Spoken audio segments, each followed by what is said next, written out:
Beralih ke topik lainnya, Presiden Joko Widodo melakukan kunjungan kerja ke Jawa Timur didampingi Menteri Pertahanan Prabowo Subianto.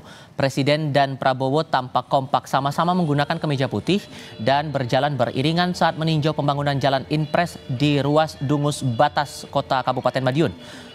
Jokowi dan Prabowo jadi pusat perhatian warga sekitar meski dalam rombongan juga terdapat Menteri PUPR Basuki Hadi Mulyono dan Panglima TNI Jenderal Agus Subianto.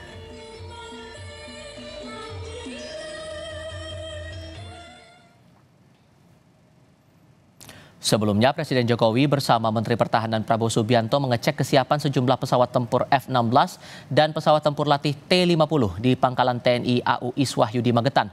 Pesawat tempur F-16 yang dicek Jokowi merupakan pesawat yang telah menjalani upgrade dan peningkatan kemampuan.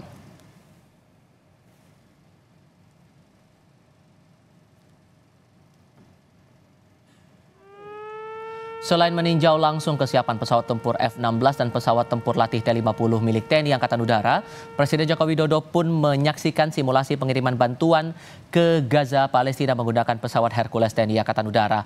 Menurut Jokowi, Indonesia menjadi salah satu negara yang dipercaya memberikan bantuan lewat udara ke jalur Gaza.